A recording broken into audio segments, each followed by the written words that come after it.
So ayan mga ka-GM, nandito kami ngayon sa gitna ng initan. Ayan Ito, bali tinatanggal namin itong kanyang I-beam dito sa likod at papalitan natin ng bago. Kasi ito, nagkaroon ng bangga ito. Ayan na baluktot yung niya. I-beam niya dito sa likod, no. So itong gulong niya ngayon, hindi natin matanggal-tanggal kasi nga naipit siya dito sa may fender. So ito yung papalit nating bagong pyesa. So ayan siya, sobrang init dito mga ka-GM. Siguro yung init nasa 48 degrees.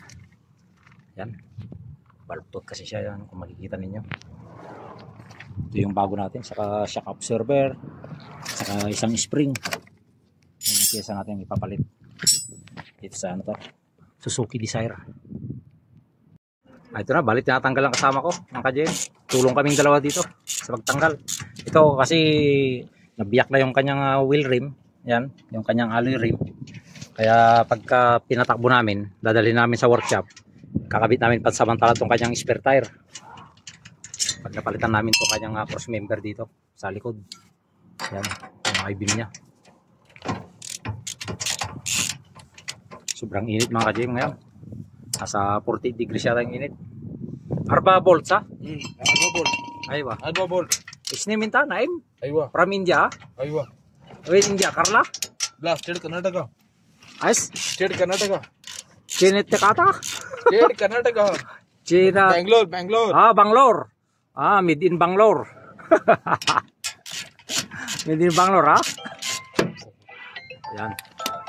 Ito, matindi kasi yung pagkabaluktot niya dito. Kaya nahirapan kami nagtanggal yung nakaipit na gulong dito. Sa kanyang dito sa gulong niya. Kasi nakaipit siya dito sa may I-beam mismo. Dito sa fender. So, dinaan natin sa lakas ng katawan. Kaya kailangan pagka ganito, tiyaga talaga. So, ayan. Baluktot na baluktot kasi siya. Ayan.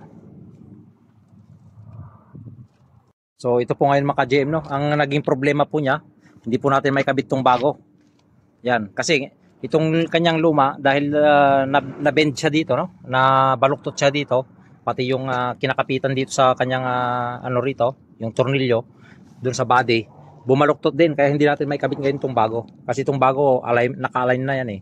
Ito kasi sumunod dun sa baluktot, yung sa body niya. Kaya hindi natin may salpak itong bago ngayon. Hindi natin may kabit. Doon, na-bend kasi siya sa ilalim. Dito mga ka-GM. Yan o. Na-bend siya na ganun pumasok. Kaya kailangan to, ma-body shop siya muna. Para may align nila yung bagong I-beam niya. Kasi hindi may pasok. Kasi bumaluktot siya dito. Kaya ang gagawin natin ngayon, ipapadala natin sa workshop tong sakyan. Forklift na lang siguro nila ito kasi natanggal na yung kanyang mga gulong. Hindi na kakayanin ng raker. Kaya forklift na lang. 1 kilometer lang naman yung layo sa pagtatrabelan ng forklift kung sakasakali para madala sa workshop at may body repair muna nila yung body niya, body chassis bago natin may kabit tong bago rear torsion axle. So ayan no.